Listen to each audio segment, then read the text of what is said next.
그리고 7월 29일이 됩니다. 사단장 포함해서 8명을 경찰로 이첩하기로 해병대 내에서는 결정이 된 거잖아요. 그렇게 되면은 해병대 사령관 한 가지 일을 더 해야 돼. 후임 1사단장을 정해놔야 됩니다. 왜냐? 경찰에 이첩이 되면은 피의자 신분이 되잖아요. 그러니까 수사 대상이 되니까 수사 대상자가 사단장직에 계속 앉아있게 놔둘 수는 없는 거거든요. 그럼 후임 사단장을 누군가를 만들어야겠죠. 그러니까 김기한 해병대 사령관은 그 후임 사단장을 누굴 시킬까 하는 고민을 계속 하는 거예요, 이게. 후보자를 2명으로 검토를 했다고 합니다. 정종범 해병대 부사령관하고 주일석 합참 전비태세 검열실장. 합참 전비태세 검열실장도 해병소장입니다.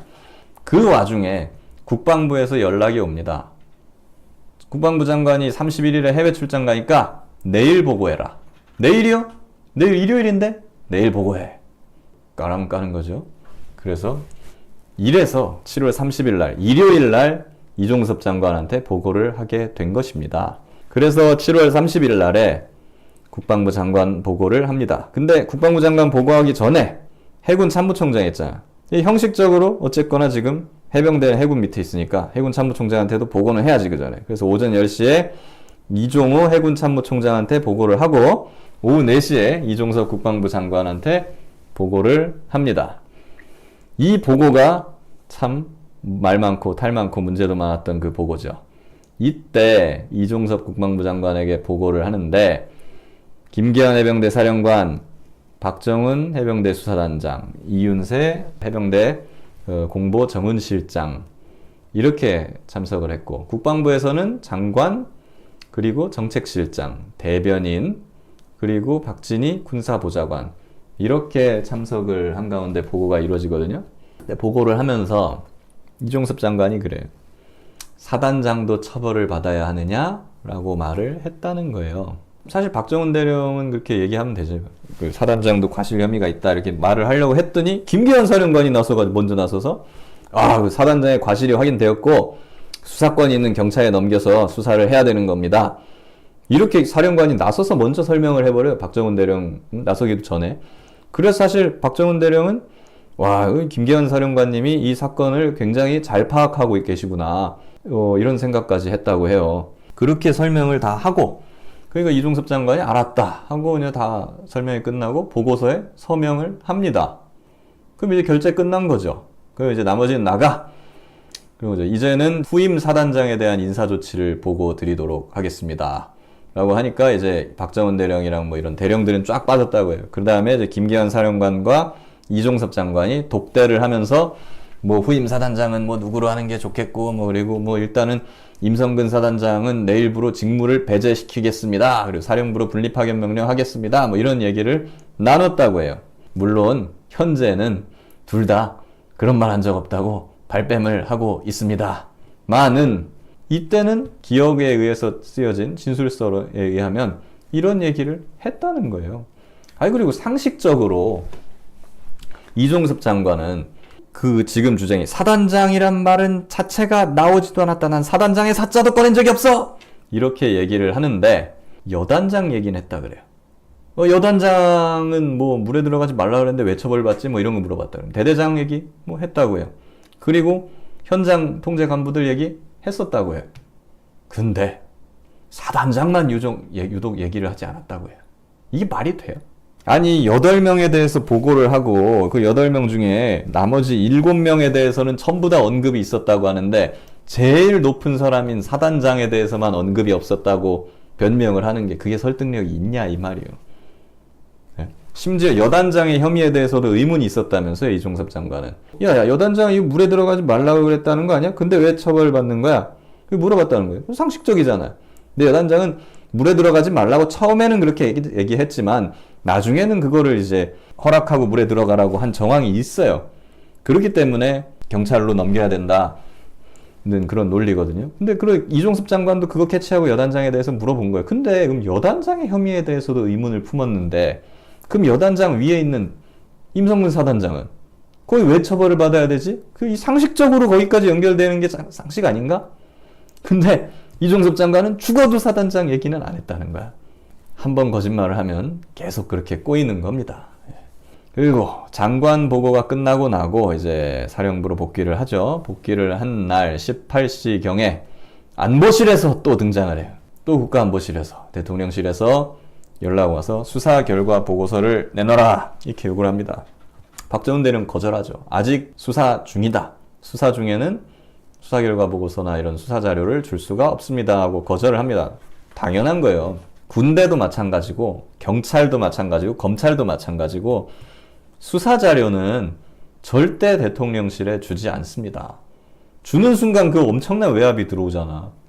그래서 절대 안 줘요. 그래서 검찰도 어떤 식이냐면은 검찰총장한테까지는 수사 자료를 보고합니다. 근데 검찰총장은 법무부 장관한테 그대로 안 줘요. 뭔가 요지서처럼 조그만하게 만들어가지고 요약본만 법무부 장관한테 주고요. 법무부 장관은 그거를 또 요약을 해서 엄청 거의 다 뺄 거 빼고 한 다음에 대통령실로 주게 되어 있어요. 그러니까 대통령실은 수사에 대해서 알 수 있는 게 사실 그렇게 많지 않아요. 물론 비선 라인으로 그냥 뒷구멍으로 해가지고 그냥 뭐 몰래 첩보 보고하고 뭐 그런 식으로 하면 모르겠지만 어쨌든 공식 선상으로는 대통령실은 수사 자료나 뭐 이런 거에 대해서 관여를 하거나 열람을 하거나 하는 게 상당히 제한이 됩니다. 그러니까 대통령실에 수사 자료 못 준다 이렇게 거절을 했더니 집요해 대통령실에 하여튼. 그러면 내일 언론 브리핑 하기로 되어 있는 거 아니냐. 언론 브리핑 그 자료라도 좀 줘봐라 이렇게 얘기를 합니다. 그거는 수사 자료는 아니잖아요 어쨌든. 그러니까 뭐 그래 그건 알아서 해라. 그래서 언론 브리핑 자료를 대통령실로 보내줍니다. 근데 문제는 그 브리핑 자료에도 사단장 포함해가지고 8명을 경찰로 이첩한다라는 내용이 들어있다는 거지. 그러니까 대통령실은 이때 사단장이 피의자에 들어가 있다, 경찰로 이첩이 된다라는 거를 인식한 것 같아요. 이날. 그리고 다음날 예상대로 모두가 우리가 알고 있는 대로 다 뒤집어지죠. 다음날 2023년 7월 31일 대망의 대통령 경로 800-7070 번호가 등장하는 날이 밝아왔습니다. 이때 박정훈 대령은 그 용산에 있는 국방부에서 수사 결과를 언론 브리핑할 예정이었어요. 그래서 박정훈 대령 아침부터 국방부 청사로 가 있습니다. 공보정훈실장이랑 같이 가 있어요. 그리고 국회도 언론 브리핑을 하면은 국회의원들 국방위 여기도 내용을 알아야 될 거 아니에요. 그러니까 국회도 이거를 설명을 해야 돼요. 거기는 정종범 부사령관이 국회에 가서 대기를 합니다. 국방위원이랑 뭐 간사랑 국방위원들 보고를 하려고. 거기서 다 대기를 하고 있어요. 대기 타고 있는데 언론 브리핑 2시간 전에 전화가 옵니다. 계획된 언론 브리핑과 국회 설명 전부 취소되었다. 사령부로 즉시 복귀해라. 어제 분명히 이종섭 장관한테 보고 다 하고 결제 다 받았잖아.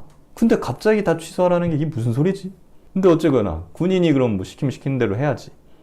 그러니까 일단은 복귀를 합니다. 그때는 박정훈 대령은 이게 갑자기 이게 뭐 어떻게 돌아가는 거야 하고 혼란스럽고 뭘 모르죠. 근데 이제 지금은 우리는 무슨 일이 벌어졌는지 지금 다 알죠. 이날 11시 17분에 김기한 사령관이 임성근 직무 배제시키겠습니다 라고 이종섭 장관한테 보고를 했잖아요. 그리고 이날 11시 17분에 실제로 직무 배제가 이루어집니다. 임성근 1사단장 직무 배제되어 사령부로 분리파견 명령이 내려갑니다. 그래서 임성근 사단장이 이날 출근을 안 해요. 그리고 11시 54분에 그 유명한 02-800-7070 번호로 이종섭 국방부 장관에게 전화가 옵니다. 그리고 전화가 끊어지고 이종섭 장관 한 3분 정도 통화를 해요. 전화 끊고 15초인가 20초 만에 바로 김기환 사령관한테 전화를 해요. 그래서 3가지를 지시를 합니다. 언론 브리핑 취소해라. 경찰 이첩 보류해라. 임성근 1사단장 정상 근무시켜라. 이것도 상당히 뜬금없지 않아요? 그래, 언론 브리핑 취소하고 경찰 이첩 보류해라. 그래, 100번 1000번 양보해도서 여기까지 이해한다 쳐. 경찰 이첩 잠깐 보류해라. 세워라. 브리핑 취소해라. 근데 임성근 사단장 정상 근무시켜라. 이 짓이는 왜 하는 거야 대체? 이래놓고 외압이 없었다고 지금 뻔뻔하게 그렇게 얘기를 할 수가 있는 겁니까 이게 진짜. 그리고 이첩 보류 지시하고 이제 박정훈 대령이랑 같이 갔던 이윤세 공보정훈실장 사령부로 이제 복귀를 합니다. 복귀하는데 그때 이제 전학규 국방부 대변인, 이분도 좀 저 홍범도 장군님이랑 뭐다 해갖고 굉장히 좀 밉상으로 많이 등극하셨던 분이죠. 극한 직업 국방부 대변인 하면서. 이분이 해병대 공보정원실장한테 이렇게 얘기를 해요. 해병대에서 그 언론 브리핑 취소가 됐으니까 그 취소 사유에 대해서 좀 뭐가 있어야 될 것 같은데, 그 논리를 좀 개발해야 될 것 같은데, 이렇게 얘기를 하는 거예요. 그래서 그 해병대 공보정원실장이 그럼 그 국방부 지시에서 취소됐다고 그렇게 얘기할까요? 그랬더니 대변인이 안 돼! 그건 절대로 안 돼! 국방부 지시로 취소했다고 하면 절대로 안 돼! 이렇게 얘기를 합니다. 그러면 뭐라고 설명을 하라는 거야? 그리고 이종섭 장관이 자, 해병대 장군 중에서 지금 서울에 있는 사람 누가 있어? 이렇게 물어봅니다. 처음에는 김계한 사령관한테 전화를 해요. 야, 사령관아, 너 지금 잠깐 나한테 와봐. 저 지금 저기 수원 화성에 있는데요. 그러니까 너무 먼데? 그래? 그럼 지금 서울에 누구 있어? 그러니까 지금 정종범 부사령관이 국회 설명하러 여의도에 나가 있습니다. 그래, 그럼 빨리 오라 그래. 그래서 정종범 해병대 부사령관이 이종섭 장관실로 불려갑니다. 그리고 오후에 불려가서 이종섭 장관이 정종범 부사령관한테 이거 해라 저거 해라 따다다다다 하면서 지시를 해요. 그럼 정종범 부사령관이 그거를 수첩에 열심히 지금 받아 적은 다음에 해병대 사령부로 복귀해서 이 내용을 전파합니다.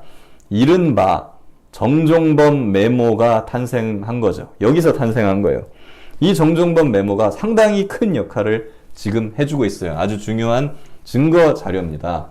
보면은 공교롭게도 국정농단 사건 때도 안종범 메모라고 여러분 혹시 기억하세요? 안종범 수첩의 증거 능력. 이분 기억하세요, 여러분? 국정농단 때 아주 많이 봤었죠. 안종범 전 청와대 정책조작수석. 박근혜 전 대통령의 지시를 깨알같이 적어뒀다는 안종범 수첩이 국정농단을 입증하는데 아주 중요한 증거 자료가 됐잖아요. 이것과 마찬가지로 정종범 메모. 이것도 지금 상당히 중요한 증거 자료가 되는 거예요. 이제 7월 31일 오후 수사 외압 1일차가 됐습니다. 영문도 모른 채로 사령부로 복귀를 했죠. 언론 브리핑 취소돼서 오후 3시 18분에 국방부 유재은 법무관리관이 박정훈 대령에게 전화를 합니다. 여기서 오늘 법무관리관은 민간 보직이긴 한데 이게 군대 계급으로 치면은 투스타급이에요. 소장. 그러니까 유재은 법무관리관은 나와가지고 되게 막 수수하게 이렇게 나와가지고 막 뭐 머리도 막 이렇게 좀 푸석푸석하고 하고 있지만 그분은 투스타. 임성근하고 동급이요. 여하튼 그분이 이제 박정훈 대령한테 전화를 해가지고 경찰 이첩 서류 보내라. 그리고 혐의 내용 빼라. 업무상 과실치사 죄명도 빼라. 이렇게 지시를 합니다. 갑자기 뭔 소리야 이게? 에? 물론 유재현 법무관리관 지금은 이런 말 한 적이 없다고 발뺌하고 있습니다. 근데 박정훈 대령은 그때 분명히 혐의 내용 빼라. 업무상 과실치사 죄명도 빼라. 라는 말을 들었다고 진술하고 또 그 기록을 남겨놓으셨어요. 그래서 상식적으로 말이 안 되는 게 이첩 보류하고 갑자기 예정돼 있던 언론 브리핑 취소할 정도면은 뭔가 이유가 있어야 될 거 아니에요. 그냥 보류하라고 하는 건 말이 안 되잖아요. 결국 혐의자 다 빼라 이 정도 돼야 그런 명령이 내려오는 거잖아요. 상식적이잖아요. 우리 오후 4시에 해병대 사령관 주관으로 해병대 사령부에서 회의가 내립니다. 사령관도 이렇게 얘기를 해요. 국방부에서 혐의자 내용 죄명 빼고 수정보고 후에 8월 9일 이후에 경찰 이첩하라는데 어떻게 하는 게 좋겠냐. 당연히 됩니까 이게? 그 박정훈 대령이 이렇게 얘기합니다. 그렇게 하면 직권남용입니다. 지금 수사 다 끝났고 유가족들한테 전부 다 설명 다 끝났고 경찰한테도 8월 2일 날 이첩한다고 다 얘기가 되어 있습니다. 그리고 오늘 언론 브리핑 하기로 했는데 또 취소됐어요. 기자들이 왜 취소됐는지 굉장히 주시하고 있는 그런 상황이란 말입니다. 이런 상황에서 혐의자 내용 죄명을 다 빼고 그리고 경찰 이첩도 다 보류하고 나중에 한다고? 이러면은 완전 직권남용입니다. 나중에 큰일 납니다. 그래서 그렇게 하면 안 된다고 반대 의견을 피력을 합니다. 그러고 나서 회의는 끝나요. 그 박정훈 대령은 사무실로 돌아가서 있는데 이제 갑자기 또 사령관이 또 호출이 오는 거예요. 이번엔 회의가 아니에요. 독대예요. 박정훈 대령이 사령관실로 갑니다. 거기서 물어봅니다. 도대체 왜 갑자기 이렇게 된 것입니까? 왜 국방부에서 지금 갑자기 혐의자 빼라, 죄명 빼라 이렇게 말을 하는 겁니까? 이랬더니 사령관이 충격적인 얘기를 합니다. 오늘 오전 대통령실에서 VIP 주재 회의가 있었다. 회의관 국방비서관이, 임기훈 국방비서관이죠. 해병 1사단 수사 결과에 대해서 보고를 하자 VIP가 격노하면서 바로 국방부 장관 연결하라고 했고, 전화로 이런 일로 사단장 처벌하면 대한민국에서 누가 사단장을 하느냐? 이렇게 하였다. 국방 관련해서 대통령이 이번보다 격노한 적이 없다고 한다. 그래서 VIP가 장관과 통화한 후 이렇게 되었다. 그 박정훈 대령이 깜짝 놀래요. 충격적이죠. 정말 VIP가 맞습니까? 라고 되물었더니 김기한 사령관이 양손으로 턱은 고인 상태에서 고개를 끄덕이면서 맞다. 이랬다는 거예요. 아무튼 그래서 박정훈 대령은 저 사령관한테 이렇게 얘기를 해요. 그랬다면 대통령이 잘못 보고를 받으신 것 같습니다. 아니 상식적으로 그러면 사단장을 왜 처벌받아야 되는 거냐, 여기에 대해서 반론을 제시할 수는 있어. 100번 1000번 양보해서. 근데 아니 보고를 받자마자 격노부터 하고 사단장을 처벌하면 어떡합니까? 하냐 하면서 장관한테 막 소리 지르고 격노하고, 이거는 좀 말이 안 되잖아요. 그러니까 보고가 잘못된 것 같다. 이건 다시 설득을 하고 국방부에 재보고를 하면 되겠다. 그랬더니 김기환 사령관이 이렇게 말합니다. 좋아, 그러면 국방부 지시대로 혐의자 죄명 뭐 이런 거 다 빼고 하면은 예견되는 문제점이 있을 거 아니야. 그거 정리해서 나한테 가지고 와봐. 이래서 박정훈 대령이 내려가가지고 그 부하 있어요. 그러니까 중앙수사대장, 1광수대장, 중령분들입니다. 이분들하고 협의를 해가지고 예견되는 문제점을 정리해가지고 이제 보고를 합니다. 내용이 이래요. 상급 제도 의견대로 관계자 변경 시에 직권남용에 해당합니다. 이 상황이 언론에 노출돼봐라. 이거 난리 난다. BH 및 국방부는 정치적 법적 책임에서 자유롭지 못하다. 야당으로부터 현 정부 불신 조장 등 정쟁의 대상이 될 것으로 예상이 된다. 설령 다 받아들인다 해도 이건 사건 처리 주체가 경찰이다. 우리가 아니다. 어차피 보내면 경찰이 다시 할 건데 우리가 현 단계에서 관계자 변경을 해봤자 경찰이 다시 하니까 아무 의미가 없다 이게. 그리고 우리가 이렇게 했는데 경찰 단계에서 만약에 관계자가 변경된다? 그러면 우리가 또 다 뒤집어 쓰는 거다. 해병대 그 수사 제대로 한 거야? 이런 소리를 듣게 된다. 그러니까 이렇게 하면 안 됩니다라고 김기환 사령관한테 보고를 다시 하는 거예요. 그렇게 하고 일단 수사외압 1일차는 종료가 됩니다. 그리고 다음날 8월 1일날 수사외압 2일차가 시작되죠.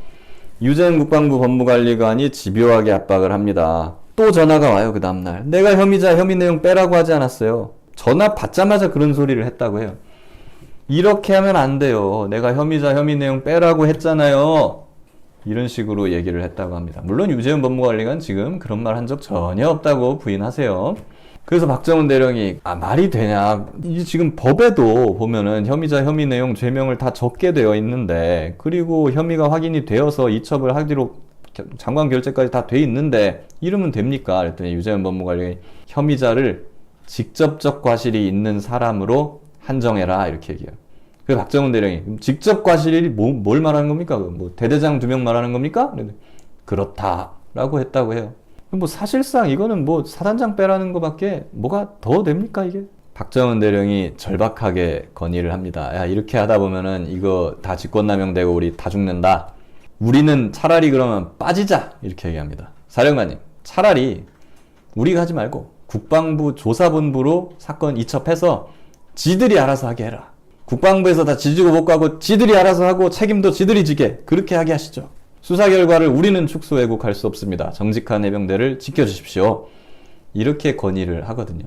그랬더니 김기환 사령관이 이렇게도 말했다 그래요. 내가 옷 벗을 각오로 국방부에 건의하고 경찰에 이첩하는 방안도 있다. 김기환 해병대 사령관이 이때까지만 해도 상당히 멋있었던 것 같습니다. 실제로 김기환 사령관의 수첩, 공수처가 확보한 수첩에 보면 이런 게 나와요. 장관님, 제가 책임지고 넘기겠다. 내일. 이때만 해도 김기환 사령관은 박정훈 대령과 같은 생각이었던 것 같아요. 해병대는 직권남용할 수 없다. 수사외압 받을 수 없다. 해병대는 이첩하겠다. 이런 생각이었던 것 같아요. 근데 뭐 지금 김기환 사령관의 행보를 보면은 한숨만 나오죠. 김기환 사령관이 내가 국방부 조사본부로 이첩하는 거 건의해볼게 이렇게 얘기합니다. 뭐 국방부 조사본부로 이첩해보면 해병대 손을 떠나는 거잖아. 국방부에서 알아서 하는 거니까. 해병대가 책임질 일은 없지. 그래서 김기현 사령관이 이첩을 건의해요. 이렇게. 근데 바로 거부당해. 이게 지금 김기현 사령관하고 박진희 군사보좌관, 그러니까 이종섭 장관의 보좌관이죠. 보좌관하고 한 텔레그램인데, 사령관님, 장관님께서 수사란 용어 쓰지 말라고 하셨습니다. 수사권이 없기에 수사관님 조사라고 하셨습니다. 그리고 조사본부로 이첩은 하지 말라고 하셨습니다. 근데 김기현 사령관이 미련 안 버리고 다시 계속 건의를 해. 이 사람들도 지금 이거 수사 외압이라는 걸 다 인지하고 있는 거예요. 그렇기 때문에 굉장히 법적인 책임이 있는 거를 잘 알게 조심하고 있습니다. 라고 얘기하는 거잖아요. 이거 잘못 건드리면 우리 다 망한다. 엿된다. 그러니까 김기현 사령관 계속 갈팡질팡해. 그 와중에 이제 박정훈 대령은 계속 건의를 합니다. 빨리 경찰에 넘겨야 됩니다. 이제 빨리 경찰에 넘기는 것만이 해병대가 사는 길입니다. 왜? 법에 보면 빨리 넘기게 되어 있어요. 군사법원법에 보면 재판권이 없으면은 지체 없이 넘기게 되어 있거든요. 이게 군검사 군사경찰관은 수사 과정에서 재판권이 법원에 있지 아니한 범죄를 인지하면은 그 사건을 이첩하여야 한다. 이렇게 돼 있단 말입니다. 그리고 보면 지체 없이 이첩을 하라고 법에 이렇게 되어 있기 때문에 이걸 장관이 막 바꿀 수가 없어요. 장관이 하지 말라고 그런다고 법을 어겨? 그건 말이 안 되는 거지.